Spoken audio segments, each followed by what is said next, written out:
Hello প্রিয় listeners, আসসালামু আলাইকুম। আশা করি ভালো আছো, যার যার অবস্থান থেকে ভালোর দলে আছো। এপার বাংলা ওপার বাংলা যে যেখান থেকে আমার গল্প শুনছো, সকলকে শুভেচ্ছা অভিনন্দন জানাচ্ছি। আমার এই ইউটিউব চ্যানেলের পক্ষ থেকে প্রতিনিয়ত আমি চেষ্টা করি তোমাদের এন্টারটেনমেন্ট, ভৌতিক গল্প উপহার দিতে। Horror Bangla official BD YouTube চ্যানেলের পক্ষ থেকে আমি বাদরুর রহমান সকলকে স্বাগত জানাচ্ছি। বন্ধুরা, ভূতের গল্প শুনতে শুনতে কিন্তু আমাদের বড় হওয়া। ভূতের গল্প শুনেনি এমন একজন বাংলা ভাষাভাষী মানুষ কিংবা অন্য ভাষাভাষী মানুষও কিন্তু সবাই ভূতের গল্প শুনেছে। তাই ভূতের গল্প শুনতে যে কোনো বয়সে খুবই ভালো লাগে। তাই ভূতের গল্প বলতে গিয়ে এই গল্পের কাহিনী কিংবা কোনো ক্ষেত্র কারোর সঙ্গে যদি মিলে যায়, সেটা কাকতালীয়। এর জন্য আমরা দুঃখিত। তো আজকে নতুন একটা গল্পে আবার তোমাদের সামনে উপস্থাপন করব আহসান হাবিবের লেখায় আজকের গ্রাম বাংলার ভূতের গল্প ভয়। গল্প পাঠে আমি যথারীতি বাদরুর রায়হান আছি তোমাদের সঙ্গে। শব্দ সাউন্ড এডিটিং তাহমিনা রায়হান মিম। আমার এই ভূতের গল্প, আমার এই চ্যানেল কখনো মিথ্যা কুসংস্কারকে বিশ্বাস করে না। আশা করি সেটা তোমরাও করবে না। যে যেখান থেকে আছো চ্যানেলটা সাবস্ক্রাইব করে সঙ্গে থাকার জন্য অনুরোধ জানাচ্ছি। আমরা গল্পে চলে যাই। স্যার, রাইতে টয়লেটে যাইতে ডর করে কেন? টয়লেটের ভিতরে একটা খারাপ জিন আছে স্যার। খারাপ জিন? জি স্যার, দরজাটা টান দিয়ে ধরে। মানে? মানে বাথরুমে ঢুকতে গেলে দরজা টান দিয়ে ধরে, আমারে ঢুকতে দেয় না। কিসব পাগল ছাগলের মতো কথা বলছো তুমি? জমিন সাহেব তার ড্রাইভারকে ধমক লাগালেন। বেটা ফাজিল, বাড়ি যাওয়ার একটা নতুন ফন্দি বের করছিস? কাছেই বাসা, টয়লেটে খারাপ জিন আছে বলে বাড়িতে গিয়ে ঘুম দেবে, কাজের সময় আর পাওয়া যাবে না। বিষয়টা জমিরুদ্দিন সাহেব ভুলেই গেলেন। কদিন পর হঠাৎ দেখেন ড্রাইভার ফজল দাঁড়িয়ে, মাথায় চুলকাচ্ছে। আবার কি হলো? স্যার, অবৈ দিলে বলি, বনিতা না করে বলো। স্যার, আজ সকালে ওনারা বিদায় নিয়েছে। কে? ওই যে ওনারা, আমার টয়লেটে যারা বাধা দেয়, খারাপ জিন।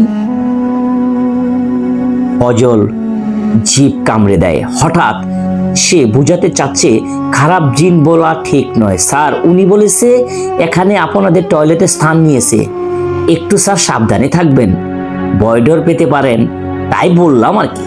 জমিরুদ্দিন সাহেব এবার পেপার নামিয়ে সরাসরি তাকালেন ড্রাইভার ফজলের দিকে। চেহারা দেখে মনে হয় না ইয়ার্কি করছে, তার সাথে ইয়ার্কির কথাগুলো চলে না। ওনারা তোমার সাথে কথাবার্তা বলতেন মনে হচ্ছে? জি স্যার, শেষের দিকে বলতেন। কি বলতেন? ফজল আলী আবার জিভে কামড় দেয়। অর্থাৎ বলা যাবে না। ঠিক আছে, যাও। জমিরুদ্দিন সাহেব বুঝলেন একে মনে হচ্ছে আর রাখা যাবে না, মাথা খারাপ হয়ে গেছে একেবারে, উল্টো পাল্টা বকছে ইদানিং। তিনি দেখছেন সব ড্রাইভারের প্রথম কয়েক বছর ভালো থাকে, তারপর সমস্যা শুরু হয়ে যায়, যেমন এর হয়েছে। কিন্তু সেই রাতে একটা অদ্ভুত ঘটনা ঘটলো।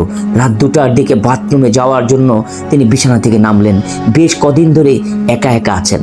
স্ত্রী কানাডায় ম্যাট্রিল ছেলে গেছেন, আগামী মাসে আসার কথা। একা একা আর ভালো লাগছে না জমিরুদ্দিনের। টয়লেটের দরজার হাত দিয়ে অবাক হলেন।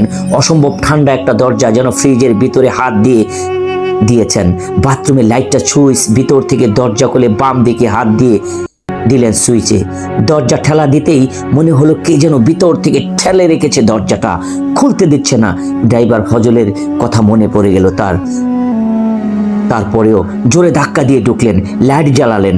বাথরুমে কোনো সমস্যা নেই, কিন্তু ঠান্ডা, বেশ ঠান্ডা। দাঁড়িয়ে দাঁড়িয়ে ছোট কাজটা সেরে নিলেন।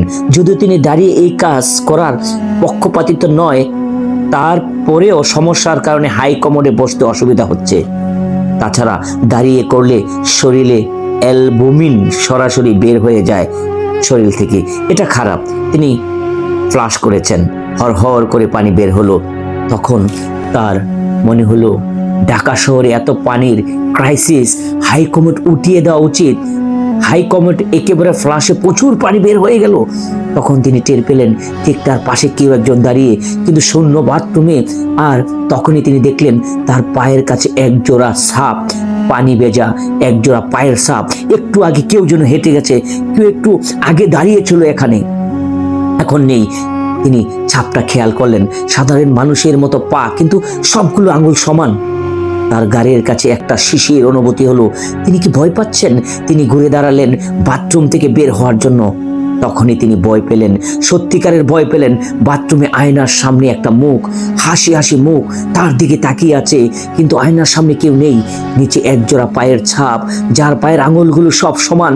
জমিরুদ্দিন হাঁটুর জোরে হারিয়ে ফেললেন, নিজে বুঝতে পারলেন না যেন তিনি জ্ঞান হারাচ্ছেন। তিনি বাথরুমের সশব্দে আশ্রয় পড়ে জ্ঞান হারালেন। মাথাটা ঢুকে গেছে হাই কমোড ওয়াটার কন্টেনারে। জ্ঞান ফিরতেই নিজেকে আবিষ্কার করলেন একটা ক্লিনিকের ক্যাবিনে। তার দিকে উদ্বিগ্ন হয়ে তাকিয়ে আছে তার ড্রাইভার হজর আলী। স্যার, এখন কি ভালো আছেন? জমিরুদ্দিনের কথা বললেন না। স্যার, এখন কি ভালো আছেন? আছি স্যার। খালাম্মাকে জানাইছেন তিনি চাইলে আসতেছেন? তাকে কেন জানাতে গেলে? না জানায় উপায় আছে কি স্যার?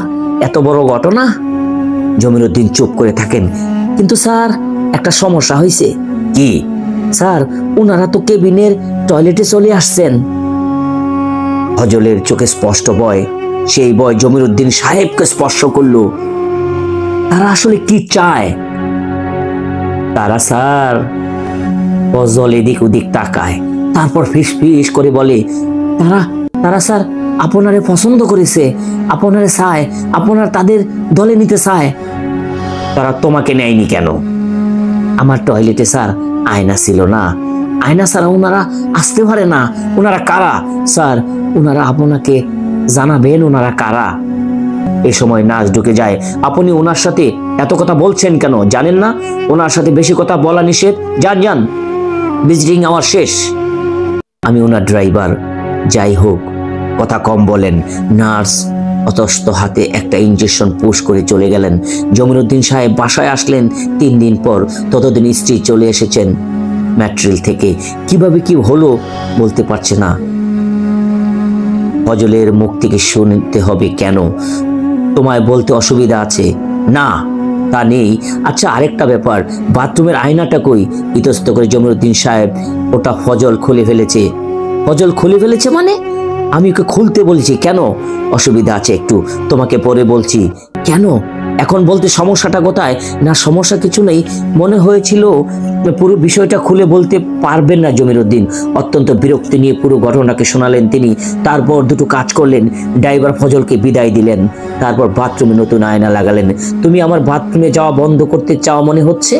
ভয়ের কিছু নেই। তুমি বাথরুমে গেলে আমি বাইরে দাঁড়িয়ে থাকবো। তোমার আয়না ভূতেরা তোমাকে ভয় দেখাতে পারবে না। আয়না ভূত? হ্যাঁ, কেন? নামটা খারাপ হলো নাকি? সত্যি সত্যি সেদিন বাথরুমের সামনে দাঁড়িয়ে থাকলে মিসেস জমিরুদ্দিন। আর জমিরুদ্দিন দরজা খুলে রেখেই ঢুকলেন টয়লেটে। নতুন আয়নার দিকে তাকাবেন না করেও তাকালেন, এবং তিনি জমে গেলেন। গাড়ির কাছে শিরশির করে তার চিৎকার করে স্ত্রীকে ডাকলেন। গলা দিয়ে আওয়াজ বেরোলো না। আয়নার মধ্যে ফজলকে সে দেখতে পাচ্ছে। সে হাত তুলে তাকে ডাকছে। ওই দিন কি হলো? তাহলে তিনি ফজলকেই দেখেছিলেন। তিনি মন্ত্রমুগ্ধ মতো এগিয়ে যান আয়নার দিকে। চকচকে আয়নার মিশ্রণ তলদেশটা শান্ত জলের মতো কেঁপে উঠল। ভেঙে গেল ফজলের মুখটা। সেখানে তার নিজের মুখটা দেখা যাচ্ছে। তিনি যেন আস্তে আস্তে তলিয়ে যেতে লাগলেন। কেউ একজন ফিসফিস করে বলল, স্যার, স্যার, চললেন আসেন, এখানে অনেক শান্তি। ফজলের গলা না তো। তীব্র শীতের অনুভূতি নিয়ে অন্য এক জগতে তলিয়ে যেতে লাগলো জমিরুদ্দিন সাহেব। বাইরে অপেক্ষা করা তার স্ত্রী মলি কিছু বুঝতে পারলেন না। কি হলো তোমার? ঘুমালে নাকি? ভিতর থেকে কোনো উত্তর এলো না। কি হলো? কথা বলছো না কেন? মলি দরজা খুলে আস্তে আস্তে ঢুকলো বাথরুমে। এ কি? কই? কেউ তো নেই টয়লেটে। হঠাৎ চোখ গেল আয়নায়। জমিরুদ্দিন সাহেবকে আয়নায় দেখা যাচ্ছে। হাসি মুখে তাকে হাত তুলে ডাকছে, মিলি, মিলি, তুমিও চলে আসো মিলি। মিলি, আমি তোমার জন্য অপেক্ষা করছি মিলি। মিলি এটা দেখে হঠাৎ করে চিৎকার করে অজ্ঞান হয়ে গেলেন।